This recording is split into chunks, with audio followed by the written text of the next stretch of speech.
Start कर दिए।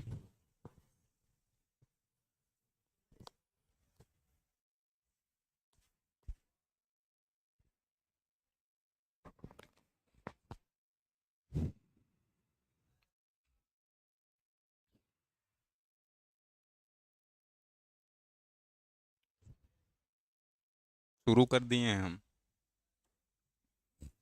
हम शुरू कर दिए। हेलो हेलो, गुड आफ्टरनून सभी को। Good afternoon. क्या मेरी आवाज़ आ रही है आपको? क्या वीडियो क्लियर है? शुरू किया जाए भैया। ऑल क्लियर है?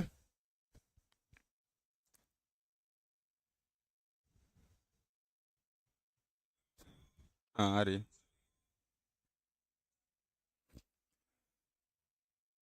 आप सभी को गुड आफ्टरनून और आप सभी का स्वागत है आपके अपने चैनल टीचर्स एकेडमी पर। टीचर्स एकेडमी पर हम क्या कर रहे हैं सर? हम लोग एनसीईआरटी पढ़ रहे हैं। हम लोग सर एनसीईआरटी पढ़ रहे हैं। बायोलॉजी की एनसीईआरटी पढ़ रहे हैं। 11वीं और 12वीं की एनसीईआरटी पढ़ रहे हैं। 11th और 12th की एनसीईआरटी हम पढ़ रहे हैं। ठीक है। मॉलिक्यूलर बायोलॉजी एनसीईआरटी में मॉलिक्यूलर बेसिस ऑफ इनहेरिटेंस लिखा है, उसकी हम लोग कर रहे हैं। आपको पता है टीचिंग एग्जाम्स के लिए ये वीडियो चल रही है सारी। इसके अलावा जितने भी एनसीईआरटी से क्वेश्चन कंबाइन होते हैं, जितने भी क्वेश्चन एनसीईआरटी से आते हैं, उन सभी एग्जाम के लिए ये वीडियो इफेक्टिव होती है। जल्दी जल्दी सब लोग जुड़ जाएं। थोड़ा सा आज लेट हो गया है, थोड़ा सा सेशन लेट हुआ है, लेकिन ठीक है, थोड़ा सा सेशन लेट हो गया है। आप सब लोगों से इसके लिए मैं क्षमा चाहूंगा कि मैं 8 मिनट लेट हूं। क्लास लगी थी इसमें एक, तो अभी स्टूडियो खाली हो पाया है। आज की कहानी शुरू की जाए। तब तक थोड़ा सा एडवर्टीजमेंट कर लेते हैं, तब तक और भी लोग जुड़ जाएंगे। आपको पता है आपकी तैयारी में पैसा नहीं बनेगा बाधा, क्योंकि आपके लिए इंस्टीट्यूट लेकर के आती है हर रोज कोर्स ऑफ द डे। हर रोज कोर्स ऑफ द डे आता है। आज का जो कोर्स ऑफ द डे है ये टीजीटी ज्योग्राफी का है। 699 रुपए का ये कोर्स है। अगर आज के डेट में 24 आवर का ऑफर होता है, 24 घंटे के अंदर इसको लेंगे तो 699 रुपए का है। जो लोग भी टीजीटी ज्योग्राफी की तैयारी कर रहे हैं बैच से जुड़ सकते हैं। इसके बाद सर नवरात्रि चल रही है। आपको पता है नवरात्रि चल रही है। जगत जननी आदि शक्ति माँ जगदम्बा हमारे घर पे निवास में है। हमारे घर वो निवास कर रही हैं। नवरात्रि का समय चल रहा है सर, और नवरात्रि के समय पर इंस्टीट्यूट के तरफ से भी आप लोगों के लिए स्पेशल ऑफर चल रहा है। 2 बैच हैं, एक स्वतंत्रता बैच आया है और एक लक्ष्य फाउंडेशन बैच आया है। ये फाउंडेशन बैच है, बिल्कुल बेसिक से चलता है। इसकी 2 साल की वैलिडिटी है और ये 1 ईयर की वैलिडिटी वाला है स्वतंत्रता बैच। इसमें अगर पीजीटी में आप एडमिशन लेंगे तो 501 रुपए की छूट है, और टीजीटी में लेंगे तो भी 501 रुपए की छूट है। और अगर फाउंडेशन बैच जो लक्ष्य फाउंडेशन बैच है इसमें आप जुड़ते हैं तो 1001 रुपए की छूट है।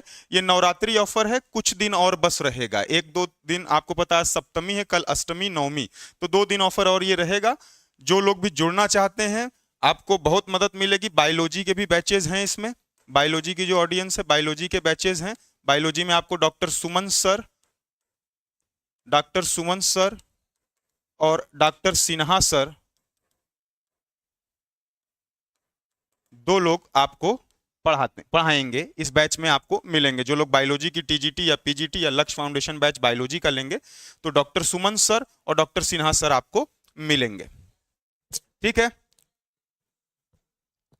चलिए भैया आज की कहानी शुरू की जाए। आज की कहानी शुरू कर दी जाए सर, जल्दी फटाक से आज की कहानी शुरू कर दी जाए।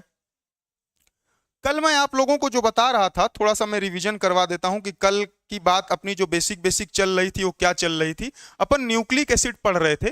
न्यूक्लिक एसिड में मैं आपको डीएनए के बारे में बताया, आरएनए के बारे में बताया कि ये दोनों न्यूक्लिक एसिड है। जेनेटिक मटीरियल की जब चर्चा हुई थी तो हम लोग कहे थे सर जेनेटिक मटीरियल जो है सर वो डीएनए है, क्योंकि मेजॉरिटी में कौन है? डीएनए है सर। कुछ ऑर्गेनिजम्स में, कुछ वायरसेस में आरएनए भी जेनेटिक मटेरियल होता है, पर मेजॉरिटी की अगर बात करेंगे तो कौन है सर? डीएनए है सर। इसके बाद आपको बताया कि डीएनए से आरएनए कैसे मैसेंजर की तरह एक्ट करता है? डीएनए से आरएनए, जेनेटिक मटेरियल डीएनए से आरएनए मैसेंजर की तरह मैसेजेस लेगा, मैसेजेस लेता है सर, फिर प्रोटीन को एक्टिव करता है। प्रोटीन क्या करेंगे? सिंथेसिस होगी प्रोटीन की, ट्रांसलेशन, सारी चीजें होंगी। ये चीजें कंबाइन होती हैं साहब एंजाइम्स में। एंजाइम्स में आपको पता है एक्टिवेट करेंगे। वहां से अगर ह्यूमन की बात कर लें तो वो हार्मोन्स को एक्टिवेट करेंगे। हार्मोन्स का सिक्रीशन होगा, जैसे मान लीजिए जीएनआरएच का सिक्रीशन हुआ, ये हार्मोन हाइट को प्रमोट करता है ह्यूमंस में, तो हाइट क्या हो जाएगी? ह्यूमन की बढ़ जाएगी साहब। ये पूरी कहानी अपनी कल चल रही थी। इसके बाद मैं आपको न्यूक्लियोटाइड के बारे में बताया, न्यूक्लियोटाइड्स के बारे में हम पढ़े और न्यूक्लियोसाइड्स के बारे में पढ़े थे। कल के लेक्चर में इन दोनों का स्ट्रक्चर बनाया था मैं, न्यूक्लियोटाइड का भी स्ट्रक्चर बनाया, न्यूक्लियोसाइड का भी स्ट्रक्चर बनाया। न्यूक्लियोसाइड में आपको पता है पेंटोस सुगर होगा, पेंटोस सुगर होता है सर, प्लस नाइट्रोजन बेसेस होते हैं सर, और इसमें नाइट्रोजन बेसेस प्लस सुगर और साथ में फास्फेट जुड़ जाता है। अपने लिए कहानी काम की न्यूक्लियोटाइड की ही है, क्योंकि दोनों न्यूक्लिक एसिड चाहे आरएनए हो चाहे डीएनए हो न्यूक्लियोटाइड का बना होता है, न्यूक्लियोसाइड का नहीं। न्यूक्लियोसाइड अपन सवाल में आता है इसलिए पढ़ लेते हैं कि ठीक है न्यूक्लियोसाइड के बारे में भी चर्चा कर ली जाती है, लेकिन बने हुए मेन कंपाउंड जो है चेन ऑफ पॉलीन्यूक्लियोटाइड होती है। यहां तक बातें अपनी कल हुई थी सर।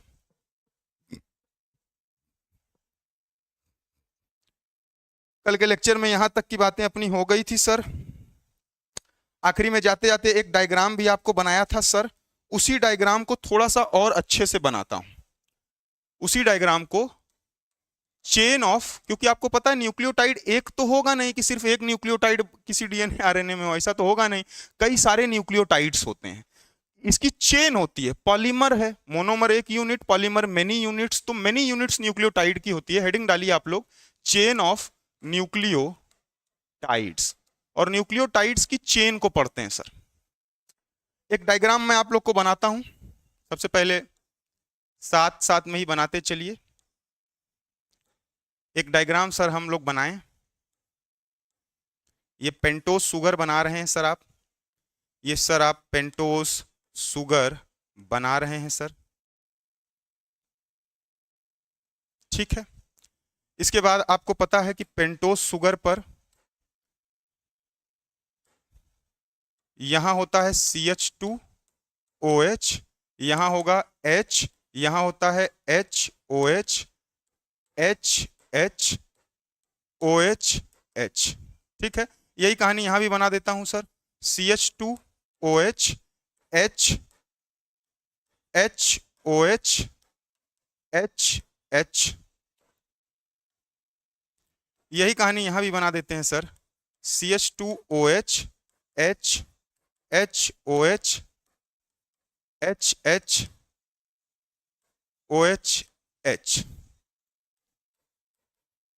ठीक है सर। ये सुगर है, क्या है? पेंटोस सुगर है। यहां पर HH आ रहा है तो आप कह सकते हैं डीऑक्सीराइबोज वाला है सर, डीएनए का सुगर है। क्योंकि अगर यहां भी मैं OH लिखता, OH लिखता तो आप कहते सर राइबोज सुगर है, डीऑक्सीफिकेशन नहीं हुआ है, ऑक्सीजन है, तो आरएनए का सुगर रहता है सर, ठीक है। अब इसको जो है जब चेन बनाएंगे तो आपको पता है अलग अलग कंपाउंड्स आकर के जुड़ेंगे, अलग अलग कंपाउंड्स, तो ये OH से ही जुड़ते हैं। तो जितने भी OH वाले हैं इनको मैं मिटा रहा हूं, देखिए OH वालों को मैं मिटा रहा हूं, क्योंकि आपको पता है OH बाहर के तरफ होता है, दूसरा ग्रुप जो आकर के एक फास्फेट का ग्रुप इधर से आकर के जुड़ेगा और एक नाइट्रोजन बेसेस का ग्रुप इधर से आकर के जुड़ेगा। तो इसको फिर से डायग्राम को अगर बनाऊं तो ये इस तरीके से CH2, फिर यहां पर भी OH मिटा देता हूं, CH2, और यहां पर भी क्या? CH2, ठीक है सर। यहां तक बातें क्लियर हैं सर। अब इसकी नंबरिंग करते हैं सर, पेंटोस सुगर की नंबरिंग करते हैं सर, 1 2 3 4 और ये 5, ठीक है। यहां भी जब नंबरिंग करेंगे सर तो ये 1 2 3 4 और ये 5, यहां पे भी नंबरिंग करेंगे सर 1 2 3 4 और ये 5, ठीक है। ये भी सही बात है, ये भी क्या है बात? सही है सर। इसके बाद पांचवें से आपको पता है क्या जुड़ता है? फास्फेट जुड़ता है, पांचवें कार्बन से फास्फेट जुड़ता है, यहां फास्फेट जोड़ देंगे। 5वें नंबर वाले कार्बन से शुगर के फास्फेट जुड़ जाएगा। ये फॉस्फेट आकर के क्या हो गया सर, जुड़ गया। 5वें नंबर के कार्बन से फास्फेट जुड़ गया। इधर पहले पर क्या जुड़ेगा, नाइट्रोजन बेस जुड़ेंगे। ये सर नाइट्रोजन बेस है। फिर सर यहां भी एक नाइट्रोजन बेस आएगा। फिर सर यहां भी एक नाइट्रोजन बेस आएगा। ठीक बात। आपको पता है अगर नाइट्रोजन बेस भी दो तरीके के होते हैं, प्यूरिन होता है, एक पायरिमिडीन होता है। अगर प्यूरिन रहेगा तो 1,9 लिंकेज रहेगा, पायरिमिडीन रहेगा तो 1,1 लिंकेज रहता है। ठीक बात है। इतनी बातें क्लियर हैं सर, इतनी बातें क्लियर हैं सर। अब ये चेन है, ये एक न्यूक्लियोटाइड, ये एक न्यूक्लियोटाइड, ये दो न्यूक्लियोटाइड, ये 3 न्यूक्लियोटाइड, आपस में जुड़ा कोई नहीं है अभी। अब शुगर के तीसरे वाले से फास्फेट आकर के जुड़ता है। ये शुगर यहाँ तीसरे शुगर से यहाँ दूसरे का फास्फेट आकर के जुड़ेगा। इसी तरह तीसरे शुगर से, इसीलिए OH मिटाया हूं, यहाँ से OH क्या कर दिया, मिटा दिया, बॉन्ड आकर के जुड़ेगा दूसरा। यहाँ भी OH वाला हटा दिया गया था, HOH था, यहाँ भी आकर के जुड़ जाएगा। तीसरे से कौन जुड़ेगा, फास्फेट जुड़ेगा। तो एक फास्फेट तीसरे से जुड़ा है चेन में और एक फास्फेट 5वें से जुड़ा है चेन में। इस तरीके की चेन आपको पूरी बन करके दिख रही है। ये जो बॉन्ड था मैं आपको बताया था, ये फॉस्फो ईस्टर बॉन्ड है। ठीक बात है सर, ये फॉस्फो ईस्टर बॉन्ड है। ये ग्लाइकोसिडिक लिंकेज है, ग्लाइकोसिडिक लिंकेज है या ग्लाइकोसिडिक बॉन्ड कह लीजिए। ये एक नया बॉन्ड अपने को देखने को मिला, ये एक नया बॉन्ड देखने को मिला। इस बॉन्ड को क्या कहते हैं सर, इस बॉन्ड को कहेंगे फॉस्फो डाई एस्टर बॉन्ड। ये जो बॉन्ड है ये हो गया, फिर ये हो गया, ये क्या है, फॉस्फोडाई ईस्टर बॉन्ड है।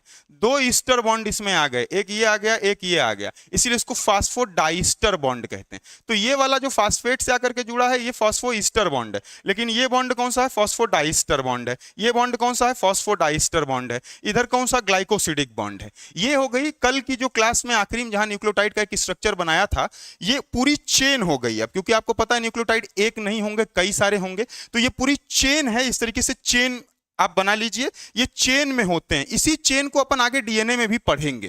ठीक है, तो ये एक इंपॉर्टेंट चीज है।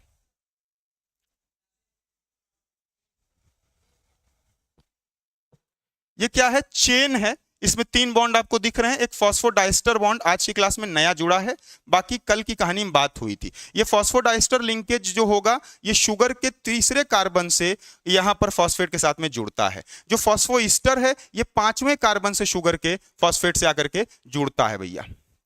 ठीक है, ठीक है।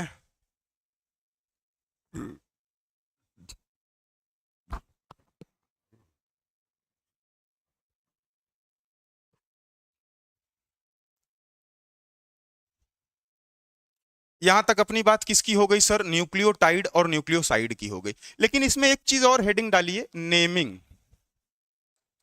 Naming of nucleotides and nucleosides. इसकी नेमिंग भी होती है। एनसीईआरटी में 2 नेम, एक एडिनोसिन एक गुआनोसिन दिया है न्यूक्लियोसाइड के लिए, और न्यूक्लियोटाइड के लिए एडेनिलिक एसिड और गुआनिलिक एसिड 2 नाम दिया है। अपन सबका चर्चा कर लेते हैं। ठीक है, तो सबसे पहले आपको पता है नाइट्रोजन बेस यहां लिखेंगे, यहां लिखेंगे नाइट्रोजन बेस। फिर सर ये आएगा न्यूक्लियोसाइड, न्यूक्लियोसाइड। न्यूक्लियोसाइड में आपको पता है सर नाइट्रोजन बेसेस होते हैं प्लस शुगर होता है। ठीक बात है, ठीक बात है। फिर सर न्यूक्लियोटाइड लिखेंगे, न्यूक्लियोटाइड लिखेंगे। न्यूक्लियोटाइड में आपको पता है nitrogen base plus sugar plus phosphate होता है। ठीक है, सबसे पहले चर्चा आरएनए की करेंगे। आरएनए में नेमिंग पढ़ेंगे हम लोग। आरएनए में नेमिंग, सबसे पहले हम लोग आरएनए की नेमिंग पढ़ेंगे सर। नाइट्रोजन बेस आरएनए में 4 जो होते हैं, एक होता है एडेनिन, एक होता है गुआनिन, एक होता है साइटोसिन और एक होता है सर यूरासिल। आपको पता है आरएनए और डीएनए में एक ये मेजर डिफरेंस है किसका सर? यूरासिल। आरएनए में यूरासिल होता है और डीएनए में थाइमीन होता है। ठीक बात है। इसका न्यूक्लियोसाइड का अगर नाम लिखूंगा मैं एडेनिन का, तो लिखूंगा एडिनोसिन। एडिनोसिन। ग्वानिन का न्यूक्लियोसाइड का नाम होता है ग्वानोसिन। साइटोसिन और यूरासिल का थोड़ा सा चेंज हो जाता है। साइटोसिन में साइटिडीन होता है, साइटिडीन होता है इसका नाम। और यूरासिल की अगर बात करेंगे तो यूरिडीन होता है। ठीक बात, यूरिडीन होता है सर।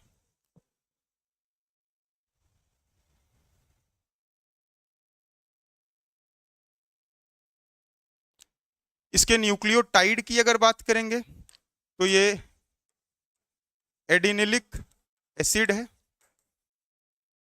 ये ग्वानिलिक एसिड है, ये साइटिडिलिक एसिड है,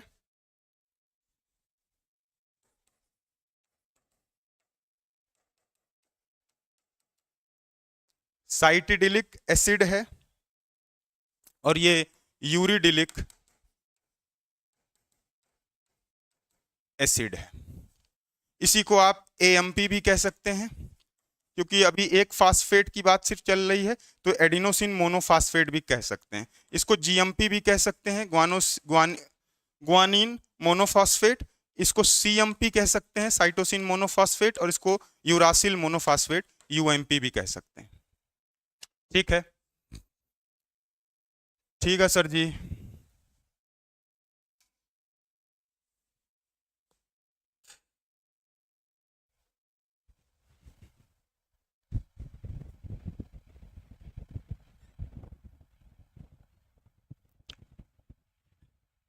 ठीक बात है।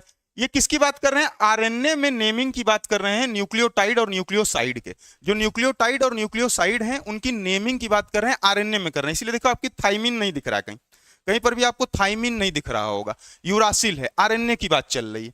ठीक है, अगर एडेनिन है तो इसका न्यूक्लियोटाइड, यानी न्यूक्लियोटाइड में नाइट्रोजन बेस प्लस सुगर, और न्यूक्लियोसाइड में नाइट्रोजन बेस प्लस सुगर, और न्यूक्लियोटाइड में फास्फेट भी आकर के इसके साथ में जुड़ जाता है। न्यूक्लियोसाइड प्लस फास्फेट तो भी nucleotide, nitrogen base plus sugar तो न्यूक्लियोसाइड, और nitrogen base plus sugar plus phosphate तो न्यूक्लियोटाइड। इसका नाम कैसा होता है? एडेनिन का नाम है एडिनोसिन न्यूक्लियोसाइड में, और न्यूक्लियोटाइड में एडेनिलिक एसिड हो जाता है, जिसको आप एएमपी यानी एडिनोसिन मोनोफॉस्फेट। एटीपी भी एक तरीके का क्या है? न्यूक्लियोटाइड है। वो एडिनोसिन ट्राइफॉस्फेट होता है। जो ATP currency, energy currency unit है, वो भी एक तरीके का न्यूक्लियोटाइड ही है भैया।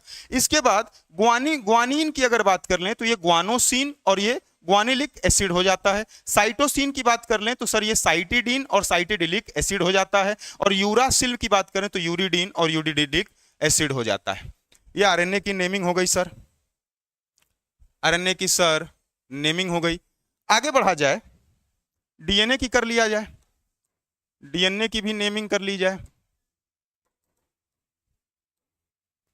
तो आपको पता है सबसे पहले वही नाइट्रोजन बेस,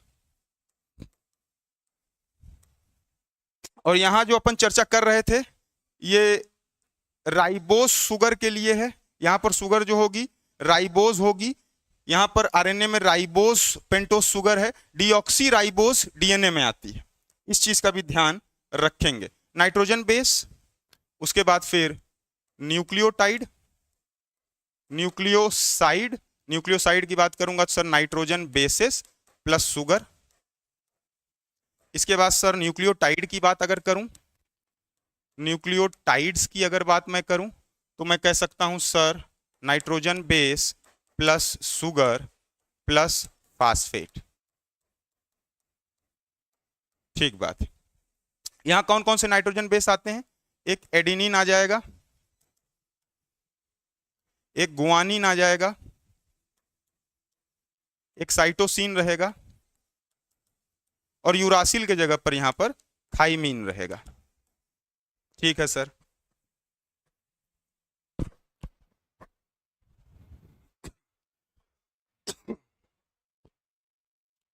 न्यूक्लियोसाइड का नाम क्या आएगा? डीऑक्सी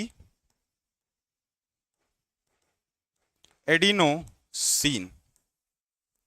ग्वानिन का नाम आ जाएगा डीऑक्सी ग्वानोसिन। इसके बाद डीऑक्सी साइटिडीन, डीऑक्सी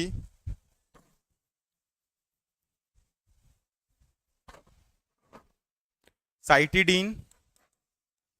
इसके बाद सर डीऑक्सी थाइमिडीन। ठीक है।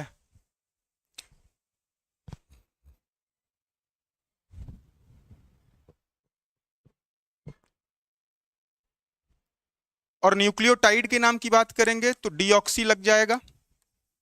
ये जो यहां कहानी अपन चर्चा किए थे इसमें केवल डीऑक्सी लग रहा है हर जगह पर, यहां भी डीऑक्सी लग जाएगा। डीऑक्सी एडिनिलिक एसिड, इसको deoxy ग्वानेलिक acid,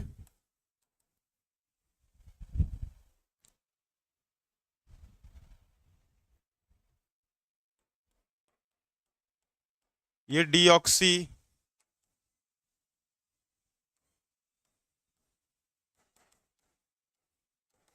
cytidylic acid,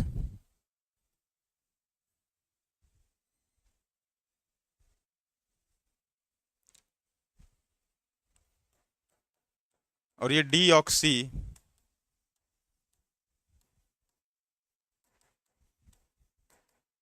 थाइमिडिलिक acid, थाइमिडिलिक acid.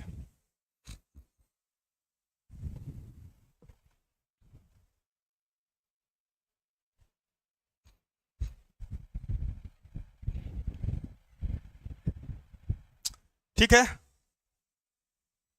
तो नेमिंग देख लीजिए एक बार। न्यूक्लियोटाइड और न्यूक्लियोसाइड की जो नेमिंग होती है, अगर आरएनए में है तो ये अलग अलग बेसिस के लिए अलग अलग न्यूक्लियोसाइड और अलग अलग न्यूक्लियोटाइड के नाम है आरएनए में। बस यहां पर डीऑक्सी कहीं नहीं लगा है, इसी में आप डीऑक्सी लगा देंगे, यूरासिल की जगह थाइमिन लगा देंगे, यूरासिल को हटा करके तो डीएनए का आ जाता है सर। ये डीएनए वाले नाम हो गया। यहां तक बातें क्लियर है क्या? यहां तक ठीक है?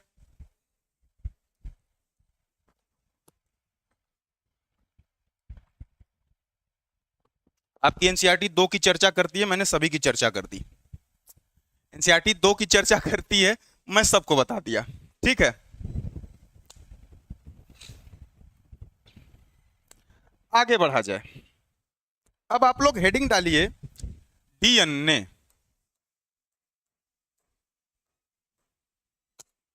सबसे पहले हेडिंग डालेंगे DNA.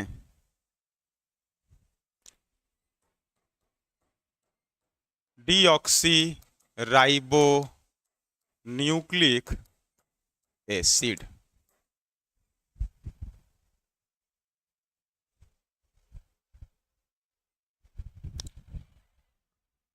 Deoxyribo nucleic acid. Heading डालिए सभी लोग deoxyribo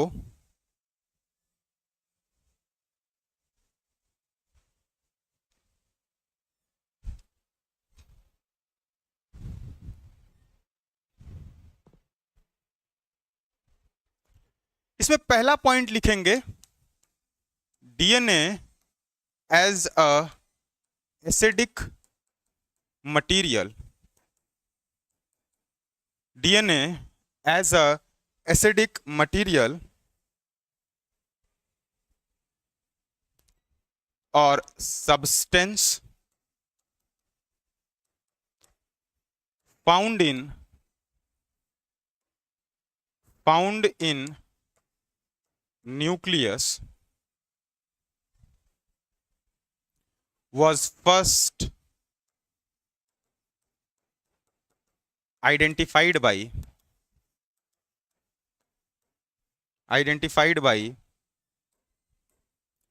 F. Meisner in the year 1869। F Miescher का पूरा नाम की अगर बात करूं तो फ्रेडरिच है, फ्रेडरिच मीशर।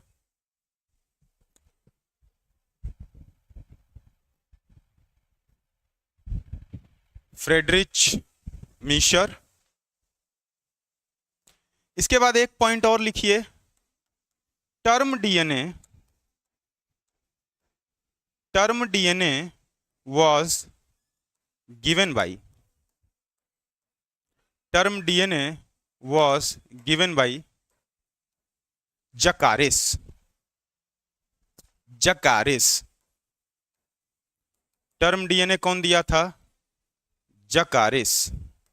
जकारिस जो थे, ये दो चीजें यहां पर लिखी गई, डीएनए शुरू किए हैं। अभी डीएनए का स्ट्रक्चर बनाऊंगा, उसकी प्रॉपर्टीज की बात करूंगा। बिल्कुल अटेंटिव रहिएगा, क्लास खत्म होने के बाद डीएनए से रिलेटेड कोई आपको डाउट नहीं रहेगा। आज पैकेजिंग के पहले तक की सारी कहानी अपन पूरी कर लेंगे डीएनए की। अच्छी कहानी, बेसिक कहानी जरूर है, लेकिन आगे के चैप्टर का फाउंडेशन यही बनाएगा और मजा आ जाएगा आपको। आप कहेंगे सर ऐसा तो हम लोग सुने देखे थे ही नहीं। आपको आता होगा वो अलग बात है, लेकिन मेरे नजरिए से आप देखिए डीएनए को, आपको मजा आ जाएगा। शुरू कर रहे हैं डीएनए को। स्टार्टिंग में कुछ पॉइंट्स लिखा मैं। पहला पॉइंट लिखा कि DNA as a acidic material और substance found in nucleus was first identified by F Miescher. और एफ मीशर का पूरा नाम फ्रेडरिच मीशर है। कौन से साल में किए थे? In the year 1869। ठीक बात है। उसके बाद सर आता है ये जो टर्म डीएनए है, डीएनए टर्म कौन दिया था?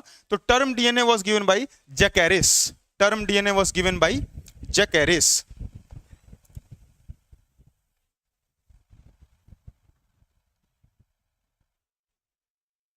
इसके बाद सर एक चीज होती है, एक्सरे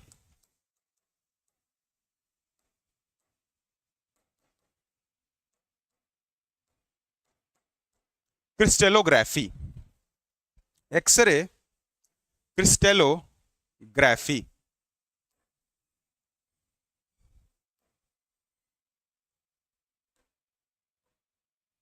एक चीज क्या आती है? एक्सरे क्रिस्टेलोग्राफी आती है, डबल एल ही होगा, क्रिस्टेलोग्राफी आती है।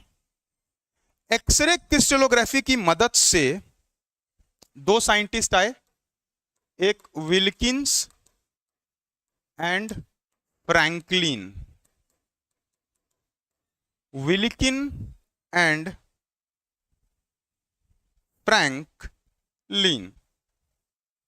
इन्होंने क्या किया? एक्सरे क्रिस्टेलोग्राफी से स्टडीड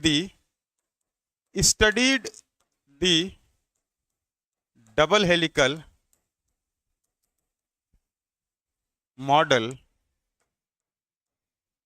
और structure of DNA.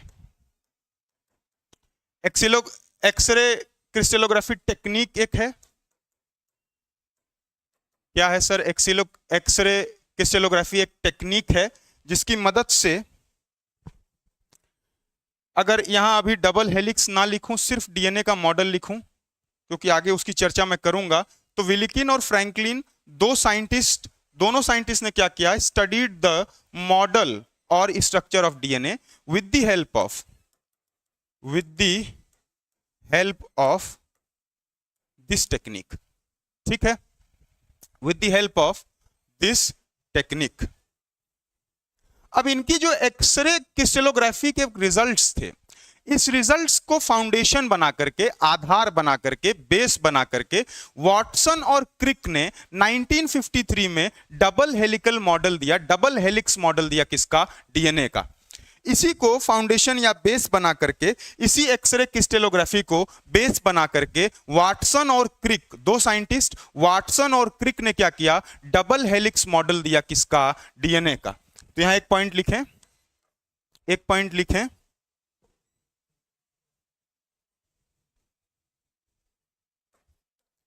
using this technique as base results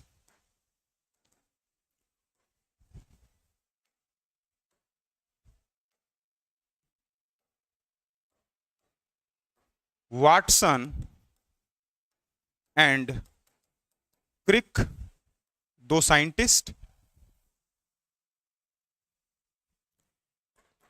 in 1953 year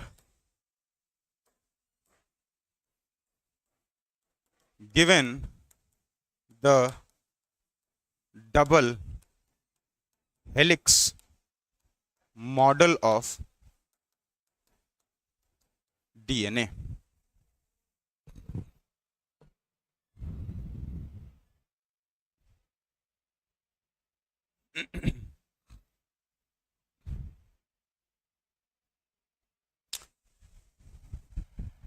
Rosamond Franklin बता रहे हैं, एम विलिकिन एंड आर फ्रैंकलिन, बिल्कुल सही बात है, बिल्कुल सही बात है। डीएनए को जिसको शुरू किए हम लोग, पहला बताया कि एसिडिक मटेरियल या एसिडिक सब्सटेंस, क्योंकि न्यूक्लिक एसिड को की भी डिस्कवरी किसने की थी? एफ मिशर ने ही की थी। न्यूक्लियस ऑफ पस सेल में उन्होंने किया था, इसलिए उसका नाम न्यूक्लिन रखा था। उसी न्यूक्लिक एसिड की जब स्टडी वो कर रहे थे तो एसिडिक मटेरियल या सब्सटेंस के फॉर्म में उनको क्या देखने को मिला? न्यूक्लियस में ही डीएनए भी देखने को मिला, क्योंकि ये भी न्यूक्लिक एसिड है। इसके बाद टर्म डीएनए को जो है जकैरिस साहब दिए, एक्सरे क्रिस्टलोग्राफी टेक्निक के मदद से दो साइंटिस्ट विलिकिन और फ्रैंकलिन इसको स्टडी किए एक्सरे क्रिस्टलोग्राफी की मदद से, और मॉडल को, स्ट्रक्चर को डीएनए के, और इसी का बेस बनाते हुए, आधार बनाते हुए 1953 में double helical model, double helix model of DNA आया। वाटसन और क्रिक ने उसको दिया था।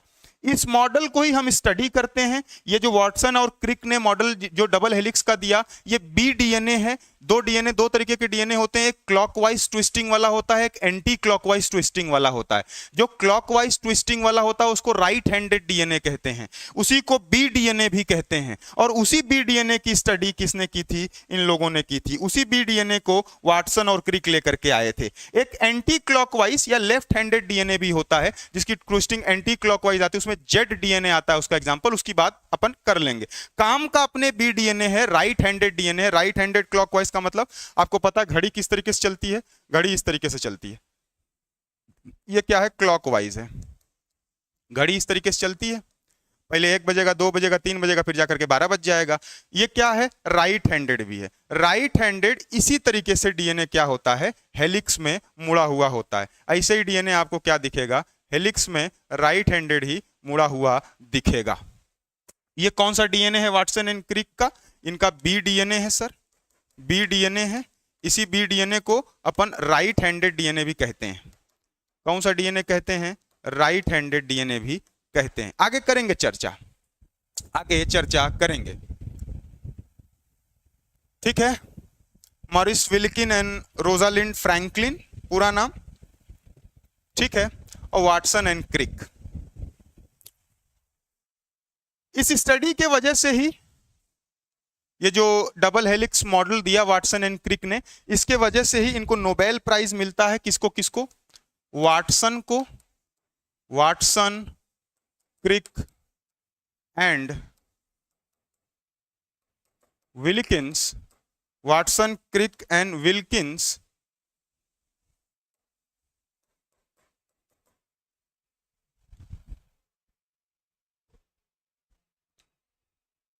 were awarded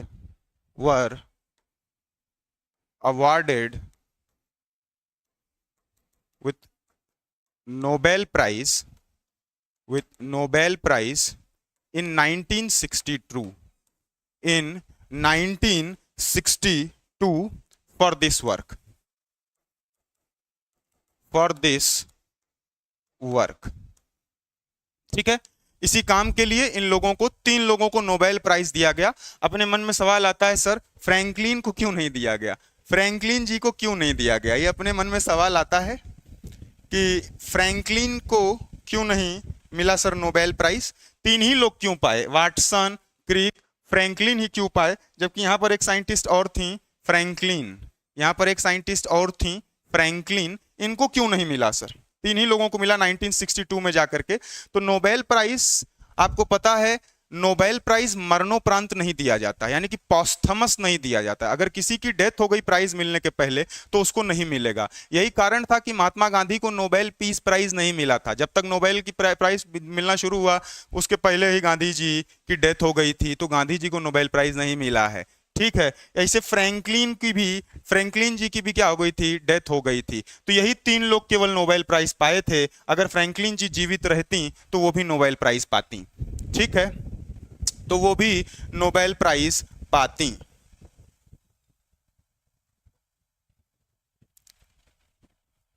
ठीक है सर, आगे बढ़ा जाए। प्रॉपर्टीज की कुछ बात कर लूं। प्रॉपर्टीज ऑफ डीएनए, डीएनए की प्रॉपर्टी की बात कर लें। जो एक एक प्रॉपर्टी लिखूंगा, जब डीएनए का स्ट्रक्चर बनाऊंगा तो एक एक प्रॉपर्टी बिल्कुल क्रिस्टल क्लियर हो जाएगी आपको। प्रॉपर्टीज ऑफ डीएनए में सबसे पहली प्रॉपर्टी लिखेंगे सर कि नेगेटिवली चार्ज्ड होता है। कैसा होता है? नेगेटिवली चार्ज्ड होता है। एसिडिक भी होता है, एसिडिक भी होता है, एसिडिक होता है और नेगेटिवली चार्ज्ड होता है। इसकी कहानी कल जब फास्फेट पढ़ा रहा था तो बताया था आपको कि ये फास्फेट की वजह से होता है। जो फास्फेट ग्रुप आकर के लग जाता है न्यूक्लियोसाइड में, न्यूक्लियोटाइड बना देता है। न्यूक्लियोसाइड में फास्फेट का ग्रुप लगा, न्यूक्लियोटाइड बना दिया। इसी फास्फेट के ग्रुप की वजह से क्या होता है? नेगेटिवली चार्ज्ड और एसिडिक हो जाता है। पहली प्रॉपर्टी। इसके बाद सर ये हो गई आपकी पहली प्रॉपर्टी। दूसरी प्रॉपर्टी लिखेंगे, दूसरी प्रॉपर्टी लिखेंगे कि इसमें सर शुगर जो होता है, इसमें शुगर जो होता है सर वो डीऑक्सी होता है, डीऑक्सी राइबोज होता है। शुगर कौन सा होता है? डीऑक्सी राइबोज शुगर होता है। तीसरी प्रॉपर्टी की अगर बात करूं सर, तीसरी प्रॉपर्टी की नाइट्रोजन बेसेस बता दीजिए सर कि नाइट्रोजन बेसेस कौन कौन से होते हैं इसमें। ये भी आप लोगों को पता है सर, एडेनिन हो जाएगा, गुआनिन हो जाएगा, साइटोसिन हो जाएगा और थाइमिन हो जाएगा। ये 4 नाइट्रोजन बेसेस होते हैं सर इसके पास। ठीक बात है।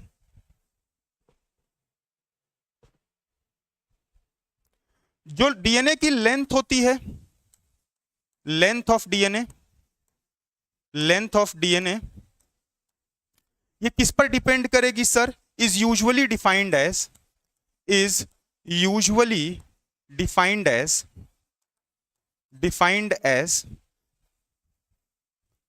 the number of nucleotides present. The length of DNA usually defined as the number of nucleotide. इसी न्यूक्लियोटाइड के पेयर को, न्यूक्लियोटाइड के पेयर को बेस पेयर कहते हैं। इसी को बेस पेयर कहते हैं। यहां पर एक ये भी चीज आप लोग स्टार बना करके लिखिए, कोई कंफ्यूजन नहीं रहे। इसी न्यूक्लियोटाइड के पेयर को बेस पेयर भी कहते हैं। ठीक है, एक स्लाइड बैक करें सर प्लीज। ये स्लाइड बैक कर दी सर मैंने। Watson, Crick, Wilkins were awarded with Nobel prize. एक स्लाइड और बैक कर दिया सर, एक्सरे क्रिस्टोग्राफी वाली थी। ठीक है, इसके बाद सर एक स्लाइड ये है, उसके बाद सर ये वाली स्लाइड हम लोग पढ़ रहे हैं। प्रॉपर्टीज ऑफ डीएनए पढ़ रहे हैं। पहली प्रॉपर्टी आपको बताया कि नेगेटिवली चार्ज होता है और एसिडिक होता है। ये किस वजह से होता है? जो फास्फेट का ग्रुप न्यूक्लियोटाइड में आकर के लग जाता है उस वजह से होता है। ठीक बात है। शुगर आपको पता है, डीएनए में शुगर कौन सा होता है? डीऑक्सी राइबोज शुगर होता है, डीऑक्सी राइबोज शुगर होता है। और आरएनए में सिर्फ राइबोज शुगर होता है, डीऑक्सी नहीं। उसमें ऑक्सीजन लगा हुआ होता है। पेंटोज शुगर का स्ट्रक्चर जो कल बनाए थे उसमें आप देखे होंगे। नाइट्रोजन बेसेस की बात कर लें तो 4 नाइट्रोजन बेस होते हैं सर। एडेनिन होता है सर, गुआनिन होता है सर, साइटोसिन होता है सर और थाइमिन होता है सर। ठीक बात है। उसके बाद length of DNA sir, DNA की लेंथ कैसे बताएंगे? तो डीएनए की लेंथ जो होगी उसमें जितना नंबर न्यूक्लियोटाइड का होगा उसके ऊपर डिपेंड करेगी। अब न्यूक्लियोटाइड के पेयर को, और यही न्यूक्लियोटाइड और कुछ नहीं है, नाइट्रोजन बेस है इसमें, प्लस शुगर है सर, प्लस फास्फेट है। यही क्या है सर? आपका न्यूक्लियोटाइड है। इसी न्यूक्लियोटाइड के पेयर को बेस पेयर कहेंगे। ठीक है, इसी न्यूक्लियोटाइड के पेयर को बेस पेयर कहेंगे। इतनी चीजें क्लियर हैं, इतनी चीजें क्लियर हैं। अब एक पॉइंट एनसीईआरटी में लिखा है, the length of DNA, the length of DNA, क्या लिखा है कि length of DNA is characteristic of organism, is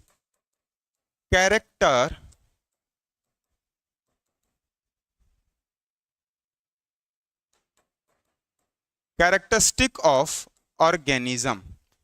ये हर एक ऑर्गेनिज्म की कैरेक्टरिस्टिक, अलग अलग ऑर्गेनिज्म में अलग अलग बेस पेयर होते हैं। नंबर की अगर बात करूं तो अलग अलग ऑर्गेनिज्म में अलग अलग नंबर में न्यूक्लियोटाइड के पेयर्स होते हैं या अलग अलग नंबर में बेस के पेयर होते हैं। ये ऑर्गेनिजम्स की कैरेक्टरिस्टिक है। जैसे एनसीईआरटी में कुछ एग्जाम्पल दिया है। पहला एग्जाम्पल दिया है बैक्टीरियोफेज का, बैक्टीरियोफेज का एग्जाम्पल दिया है। कौन सा बैक्टीरियोफेज पहले आपको दिया है? पहला बैक्टीरियोफेज दिया है साई इंटू 174, पाई इंटू 174। इसके पास कितने न्यूक्लियोटाइड्स हैं? 5386, 5386 न्यूक्लियोटाइड्स। और ये पेयर्स याद रखिएगा, पेयर्स में ही होते हैं, ठीक है। इतने न्यूक्लियोटाइड्स इसके पास हैं साहब। इसके बाद एक बैक्टीरियोफेज एनसीईआरटी में दिया है लैम्डा, एक बैक्टीरियो, ये बैक्टीरियो है, एक बैक्टीरियोफेज लैम्डा दिया है। इसमें कितने होते हैं सर? इसमें 48,502, 48,502 न्यूक्लियोटाइड्स होते हैं। इसके बाद एक एग्जांपल आपका एनसीईआरटी दी है, एक एग्जांपल एनसीईआरटी दी है इसर्शिया कोलाई का, ई कोलाई। ई कोलाई मतलब इसर्शिया कोलाई का। इसर्शिया कोलाई में जो ई कोलाई है, इसमें आपको दिया गया है कितना? 4.6 इंटू 10⁶ बेस पेयर, ठीक है, 10⁶ बेस पेयर। और एक आपको एनसीईआरटी में दिया है हैप्लॉइड कंटेंट का, haploid number of human, haploid set की बात करें ह्यूमंस में तो ये कितना हो जाता है? आपको पता है 3.3 into 10⁹ base pair, 3.3 into 10⁹ base pair. ये किस में दिया है सर? हैप्लॉइड कंटेंट है, ये हैप्लॉइड कंटेंट है ह्यूमंस के अंदर। जो डीएनए की लेंथ है, जो डीएनए की लेंथ है अलग अलग ऑर्गेनिजम्स में अलग अलग होती है। ये ऑर्गेनिज्म की कैरेक्टरिस्टिक है।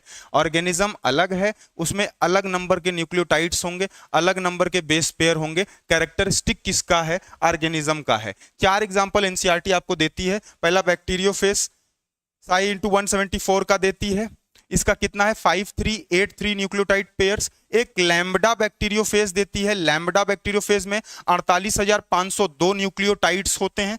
इसके बाद एक इसर्शिया कोलाई का है, इसमें बेस पेयर्स की बात करूं तो 4.6 इंटू 10⁶ बेस पेयर, या इसी को न्यूक्लियोटाइड कह लीजिए, या इसी को न्यूक्लियोटाइड्स कह लीजिए, क्योंकि पिछली वाली स्लाइड में आपको बता दिया मैं यहीं पर, न्यूक्लियोटाइड पेयर को ही बेस पेयर कहते हैं। ठीक बात है। और हैप्लॉइड कंटेंट ह्यूमन में दिया है कितना? 3.3 इंटू 10⁹ बेस पेयर, या इसी को न्यूक्लियोटाइड पेयर भी आप कह सकते हैं। ठीक बात है, ठीक बात है।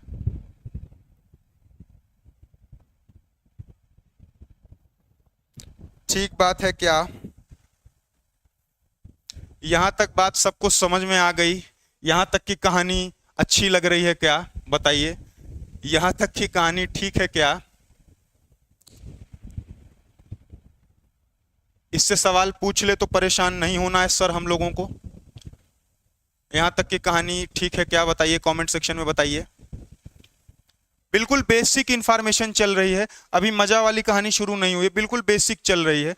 ये प्रॉपर्टीज कुछ बताया आपको, कुछ प्रॉपर्टीज बताया, 4 प्रॉपर्टी यहाँ बताया हूँ, अभी आगे और प्रॉपर्टी बताऊंगा। ये बिल्कुल बेसिक प्रॉपर्टी है कि शुगर कौन सा होता है, नाइट्रोजन बेसेस कौन कौन से हैं, नेगेटिवली चार्ज है। इसके बाद सर आपको ये डीएनए का कैरेक्टरिस्टिक पूरा बताया कि जो एनसीईआरटी एग्जाम्पल दी है, लेंथ ऑफ डीएनए के बारे में बात की है, उसकी चर्चा है।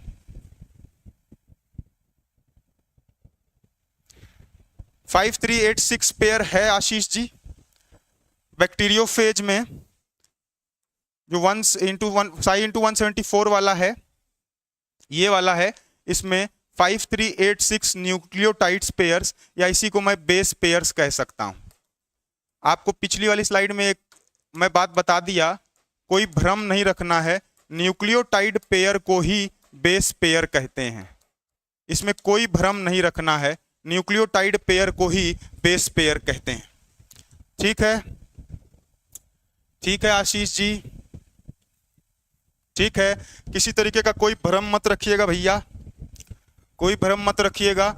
आसान है बिल्कुल, मॉलिक्यूलर बायोलॉजी बहुत आसान है। Molecular biology NCERT molecular basis of inheritance दिया है। मेंडेलियन जेनेटिक्स में थोड़ा बहुत है, इसमें भी टेक्निकल चीजें आगे आएंगी। प्रोटीन सिंथेसिस में ट्रांसलेशन जब पढ़ेंगे तो टेक्निकल चीजें आएंगी, लेकिन आपको जहां आएगा मैं बता दूंगा कि यहाँ अब जो है आपको आंख और कान दोनों खोल करके बैठना है, क्योंकि अब चीजें थोड़ी सी कॉम्प्लेक्स है। अभी बिल्कुल आसान आसान चीजें चल रही हैं, ठीक है। ये चीज आप मान करके चलिए, यहां कोई भ्रम मत रखिएगा, न्यूक्लियोटाइड पेयर कहे या बेस पेयर कहे, भैया बात एक ही है, एक ही बात है। ठीक है, आगे बढ़ा जाए। आगे बढ़े तो हेडिंग आप लोग डालेंगे वाटसन एंड क्रिक का डबल हेलिक्स मॉडल। वाटसन और क्रिक का डबल हेलिक्स मॉडल हम लोग पढ़ते हैं। इसी को क्या कहते हैं सर? बी डीएनए कहते हैं। इसी को सर राइट हैंडेड डीएनए कहते हैं। इसी को राइट हैंडेड डीएनए कहते हैं। इसी की पढ़ाई ये लोग किए थे और यही मोस्ट कॉमन भी है, यही मोस्ट स्टडीड भी है, सबसे ज्यादा रिसर्च भी इसी पे हुई है। ठीक है, तो इसको पढ़ते हैं, इसको पढ़ते हैं। अनुराधा जी कह रही हैं सर जी स्ट्रक्चर थोड़ा कम समझ में आते हैं, स्ट्रक्चर पिछले वाले लेक्चर में बहुत आसान आसान थे, आज के जो में आएगा मैं कोशिश करूंगा उसको और आसान करूं। फिर भी अगर आपको लग रहा है तो आप स्पेसिफिक कमेंट सेक्शन में बताया करिए, उसके लिए किया जाएगा। उसको देखने से, बार बार प्रैक्टिस करने से वो आ जाएगा, उतना कोई कठिन नहीं है। पिरामिडिन प्यूरिन का स्ट्रक्चर आपको चीजें देख देख करके सिर्फ पहचाननी, क्योंकि ऑप्शन में आपको बना करके देगा नहीं। अगर बना करके दे रहा है तो चीजें देख लीजिए कि भैया 5 मिथाइलेटेड यूरासिल हो गया, यूरासिल पर 5वें जगह पर अगर मिथाइल का ग्रुप CH2 का ग्रुप लिख दिए तो थाइमीन का डायग्राम है। अगर नहीं है, ओ नहीं है, ऊपर से जो है अमोनिया ग्रुप लगा है तो साइटोसिन का। देख देख करके आप जो है उसको याद कर सकते हैं। ठीक है,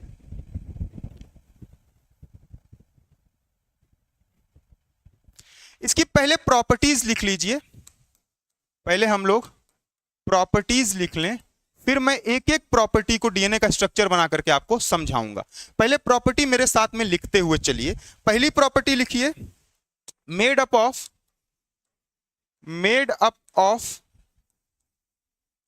2 polypeptide, made up of 2 polypeptide के जगह पॉलीन्यूक्लियोटाइड लिखिए, पॉलीमर नहीं समझ में आएगा फिर दिक्कत होगी। 2 पॉलीन्यूक्लियोटाइड चेन। ये जो यहां पर मैं बनाया था, कहां गए भैया? आओ भैया, ये जो बनाया हूं ये एक चेन है। ये जो डायग्राम है, ये शुगर, ये शुगर, ये शुगर, ये nitrogen base, nitrogen base, nitrogen base. अगर फास्फेट, शुगर और नाइट्रोजन बेस और फास्फोडाइस्टर बांड नहीं आया है अभी, ये वाला बांड अगर नहीं जुड़ा है, सिर्फ इतने की अगर बात मैं करूंगा, सिर्फ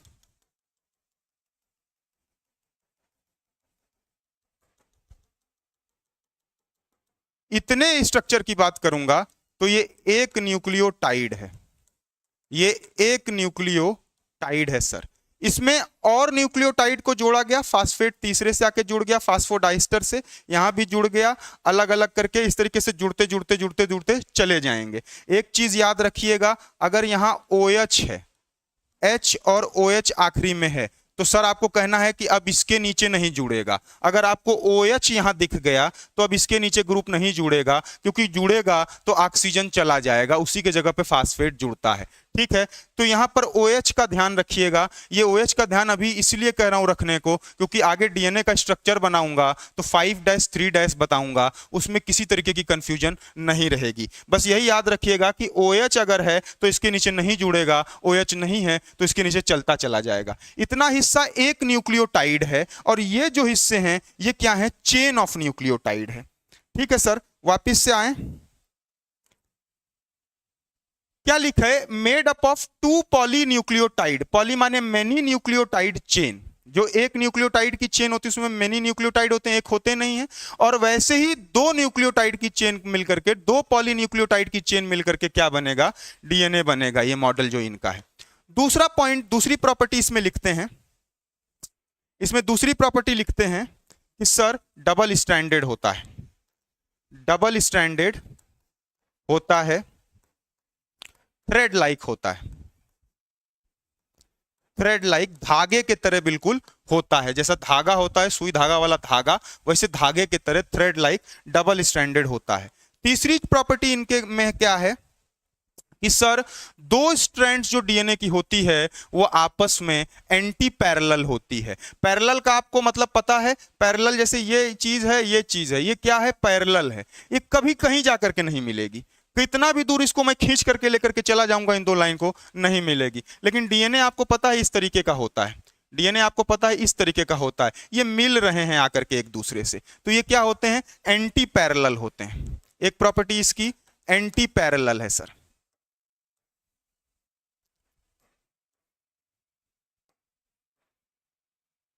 क्या है, एंटी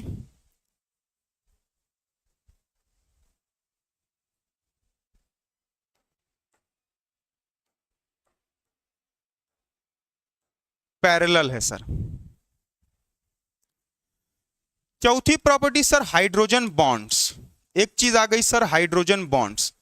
आपको पता है एक नाइट्रोजन बेस दूसरे नाइट्रोजन बेस से जुड़ेगा, ये जुड़ता है with the help of nitrogen bond. तो A T से जुड़ता है और G C से जुड़ता है। ये कैसे होता है, क्योंकि कॉम्प्लीमेंट्री एक प्रॉपर्टी होती है। अभी उसको भी समझाएंगे, स्ट्रक्चर बनाऊंगा, एक एक चीज क्लियर होगी आपकी। पहले इतना देखते जाइए, हाइड्रोजन बॉन्ड्स होते हैं सर, और ये जो हाइड्रोजन बॉन्ड्स होते हैं सर, ये A और T में 2 होते हैं, और G और C में 3 हाइड्रोजन बॉन्ड होते हैं। 2 नाइट्रोजन बेस के बीच में हाइड्रोजन बॉन्डिंग होती है, क्योंकि 2 पॉलीन्यूक्लियोटाइड की चेन है। एक न्यूक्लियोटाइड की चेन दूसरे न्यूक्लियोटाइड की चेन से आकर के जुड़ती है, और वो दोनों जुड़ेगी कहां पर, नाइट्रोजन बेस से जुड़ती है। यही नाइट्रोजन बेस एक का, ये वाला डायग्राम फिर से अगर मैं लेकर के आऊं, ये वाला डायग्राम, तो अब इसके आगे एक और जोड़ेंगे, यही हिस्सा ऐसे ला करके और लगाएंगे, तो ये नाइट्रोजन बेस दूसरे वाले नाइट्रोजन बेस से, यहां एक और नाइट्रोजन बेस आएगा, उससे आकर के जुड़ता है। ठीक है, और वो जुड़ता है भैया with the help of hydrogen bonds. वो किसके मदद से जुड़ता है, हाइड्रोजन बॉन्ड्स की वजह से जुड़ता है। तो अगर एडेनिन और थाइमिन के बीच में बात करेंगे तो 2 हाइड्रोजन बॉन्ड है, डबल बॉन्ड होता है। और अगर ग्वानिन और साइटोसिन के बारे में बात करेंगे तो 3 हाइड्रोजन बॉन्ड होते हैं सर। ठीक है सर, ठीक है। इससे क्या होता है सर, ये जो बॉन्डिंग हाइड्रोजन की होती है, इससे क्या होता है सर, ये अपने को स्टेबिलिटी देते हैं। किसको, DNA को। Confirms stability to DNA molecule. जो DNA का मॉलिक्यूल है उसको स्टेबिलिटी यही हाइड्रोजन बॉन्ड ही प्रोवाइड करेगा। जो 2 नाइट्रोजन बेसेस के बीच में हाइड्रोजन बॉन्ड हैं, इसी हाइड्रोजन बॉन्ड से क्या होती है सर, स्टेबिलिटी आती है। ठीक है, और पॉइंट इसमें लिखें, एक चीज लिखें, 5वां पॉइंट इसमें लिखेंगे, कॉम्प्लीमेंट्री नाइट्रोजन बेसेस। ये कॉम्प्लीमेंट्री नाइट्रोजन बेसेस इसमें होते हैं। नाइट्रोजन बेसेस कैसे होते हैं, कॉम्प्लीमेंट्री होते हैं, और यही इस DNA की हॉलमार्क प्रॉपर्टी है। यही क्या है, हॉलमार्क प्रॉपर्टी है। हर एक चीज अभी बताऊंगा, हर एक चीज क्रिस्टल क्लियर हो जाएगी, हर एक प्रॉपर्टी क्रिस्टल क्लियर हो जाएगी जब डायग्राम बनाऊंगा। अभी लिखते जाइए प्रॉपर्टीज को, अभी डायग्राम बना करके समझाऊंगा तो हर एक चीज क्रिस्टल क्लियर हो जाएगा। पांचवी प्रॉपर्टी क्या लिखा, कॉम्प्लीमेंट्री बेस पेयर है। छठवीं प्रॉपर्टी इसकी क्या है, यूनिफॉर्म डायमीटर। इसका डायमीटर क्या होता है, यूनिफॉर्म होता है सर, यूनिफॉर्म डायमीटर, और वो होता है 20 एंगस्ट्रॉम का। आपको पता है 20 एंगस्ट्रॉम, एंगस्ट्रॉम से नैनोमीटर में आप चेंज कर लेंगे। ये अगर नैनोमीटर में चेंज करूंगा तो एक 10 से डिवाइड हो जाता है, इसको 10 से अगर डिवाइड कर दूं तो नैनोमीटर में कन्वर्ट हो जाता है। ठीक बात है, एंगस्ट्रॉम में अपनी चीजें चलेंगी, एंगस्ट्रॉम में ही चीजें चलेंगी, एंगस्ट्रॉम में ही चीजें अपन याद करेंगे, क्योंकि नैनोमीटर में अपन बहुत आसानी से कन्वर्ट कर सकते हैं। 10 की घात 9 अगर है, 10 टू द पावर 9 है तो नैनोमीटर है। ठीक है, उसके बाद 7 पर बात करते हैं। 7 नंबर की प्रॉपर्टी आती है कि एक purine, one purine will bind or combine with other pyrimidine। ठीक है, एक प्यूरिन दूसरे पायरिमिडीन से बाइंड करेगा सर। ये प्रॉपर्टीज हो गई किसकी, ये प्रॉपर्टीज किसकी हो गई, डीएनए की। ये जो जितनी प्रॉपर्टी लिख रहा हूं एक बार समझते हैं क्या कह रहा हूं। वाटसन और क्रिक का डबल हेलिक्स मॉडल हम पढ़ रहे हैं, जो वाटसन और क्रिक ने डबल हेलिक्स मॉडल डीएनए का दिया। जो बी डीएनए होता है राइट हैंडेड डीएनए होता है, और इसी को क्लॉकवाइज ट्विस्टिंग होती है, उसकी बात कर रहे हैं। पहली प्रॉपर्टी में बताया कि 2 पॉलीन्यूक्लियोटाइड की चेन होती है, एक पॉलीन्यूक्लियोटाइड की चेन और उसके साथ में एक और पॉलीन्यूक्लियोटाइड की चेन, 2 चेन, एक ये पॉलीन्यूक्लियोटाइड की चेन है मान लीजिए, और एक ये पॉलीन्यूक्लियोटाइड की चेन है। अब देखिए मैं इस हाथ को इस तरीके से किया हूं, इसका सरफेस इधर तरफ है, और इस हाथ को इस तरीके से किया हूं। इस तरीके से नहीं दिखाया हूं, इस तरीके से दिखाया हूं। इस तरीके से दिखाने का मतलब, ये अगर मैं शुगर कंसीडर करूं अपने इस हाथ को, अपने इस हाथ को मैं क्या कर रहा हूं, शुगर कंसीडर कर रहा हूं, तो ऐसे फास्फेट जुड़ेगा, ऐसे क्या जुड़ेगा, नाइट्रोजन बेस जुड़ेगा। यही हाथ मेरा ये वाला भी ऐसे क्या जुड़ेगा, यहां पर आएगा, तो इधर क्या वाला जुड़ रहा था, इस वाले से नाइट्रोजन बेस जुड़ रहा था, यहां भी नाइट्रोजन बेस जुड़ेगा, यहां क्या जुड़ेगा, फास्फेट जुड़ेगा। यही चीजें एक दूसरे के सामने आती हैं। 2 पॉलीन्यूक्लियोटाइड चेन का बना हुआ होता है sir, double stranded thread like होता है सर, एंटी पैरेलल होता है, कहीं पर ये मिल जाते हैं। एंटी पैरेलल जो रहेगा वो नहीं मिलेगा कहीं पर भी, जन्म जन्मांतर तक अलग ही रह जाएंगे। लेकिन एंटी पैरेलल का मतलब पैरेलल नहीं है भैया, ये आकर के कहीं ना कहीं ये देखिए ज्वाइन हो रहे हैं। तीसरी प्रॉपर्टी बताई गई हाइड्रोजन बॉन्ड्स की, यानी कि 2 नाइट्रोजन बेसेस के बीच में बॉन्ड होंगे तभी ये आकर के जुड़ेगा। इसका नाइट्रोजन बेस और इसका नाइट्रोजन बेस जब जुड़ेगा तो उनके बीच में हाइड्रोजन बॉन्ड्स होंगे सर। हाइड्रोजन बॉन्ड्स होंगे तो एडेनिन और थाइमिन के बीच में आपको पता है एटीजीसी, एक प्यूरिन दूसरे पिरामिडिन से जुड़ता है, ए टी से जुड़ता है, जी किससे जुड़ता है, सी से जुड़ता है। ए वाले में 2 बॉन्ड और जी वाले में 3 बॉन्ड। इससे क्या होता है सर, हाइड्रोजन बॉन्डिंग से क्या होता है, ये स्टेबिलिटी प्रोवाइड करते हैं डीएनए के मॉलिक्यूल को। डीएनए का मॉलिक्यूल स्टेबल इसी की वजह से रहता है। इसकी जो साइज मैं कह रहा हूं कि 20 एंगस्ट्रॉम डायमीटर जो बता रहा हूं कि 20 एंगस्ट्रॉम होगा, वो इसी के वजह से है, क्योंकि एक नाइट्रोजन बेस के सामने दूसरा नाइट्रोजन बेस आकर के जुड़ेगा। ये स्ट्रक्चर पूरा क्या रहेगा, ये स्ट्रक्चर पूरा क्या रहेगा, स्ट्रक्चर पूरा क्या रहेगा, कंबाइन होकर के बनेगा सर। इसके बाद सर आपको बताया कॉम्प्लीमेंट्री नाइट्रोजन बेसिस।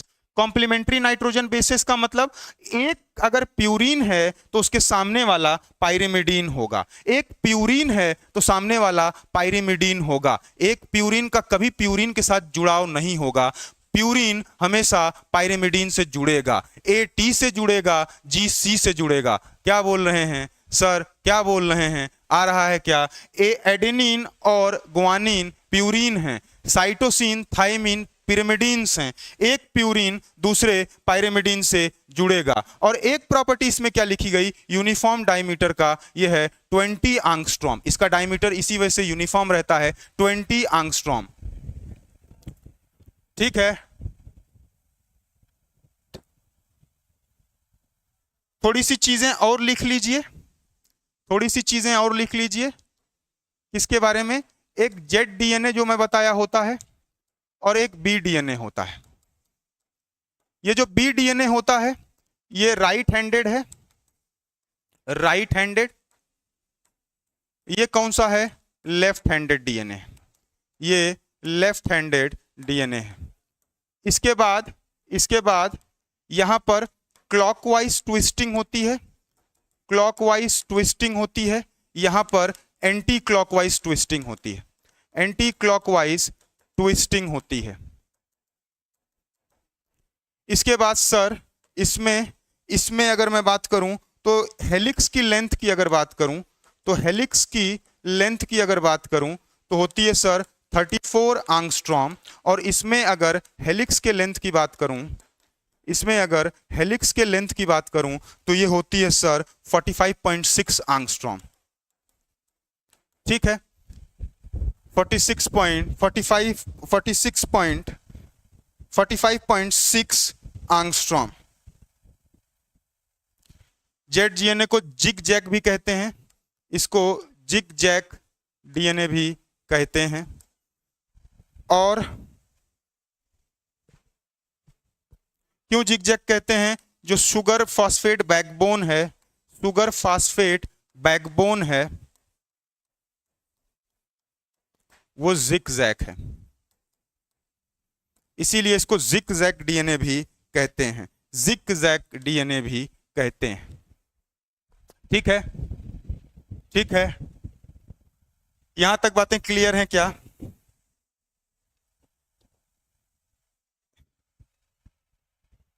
यहां तक बातें क्लियर है?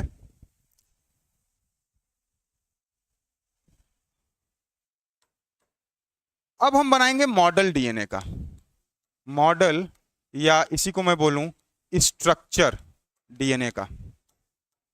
इसको बनाएंगे, लेकिन इसको बनाएंगे हम लोग नेक्स्ट क्लास में। स्ट्रक्चर को बनाऊंगा, ये प्रॉपर्टीज जो है इस प्रॉपर्टीज को फिर से आपको तब समझ में और आएंगी। ये जो प्रॉपर्टी यहां पर मैं लिखवाया था वाटसन और क्रिक के मॉडल की जो डीएनए हम पढ़ रहे हैं, क्योंकि यही मोस्ट स्टडीड है, इसी का जो प्रॉपर्टीज लिखवाया हूं जब डायग्राम बनाऊंगा तो उसका और अच्छे से समझ में आएगा। आज की अपना टाइम खत्म हो गया है, तो ये कल के क्लास में डायग्राम इसका स्ट्रक्चर मैं बनाऊंगा। यहां तक क्लियर है क्या? यहां तक क्लियर है क्या? यहां तक किसी को कोई डाउट?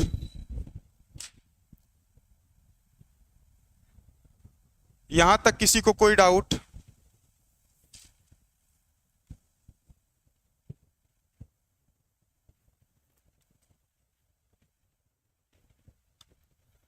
टाइम का बिल्कुल पता ही नहीं चलता, आप लोग के साथ में मैं आता हूं सब तक टाइम भाग जाता है। अभी तो शुरू किया था, 1.25 घंटे हो गए।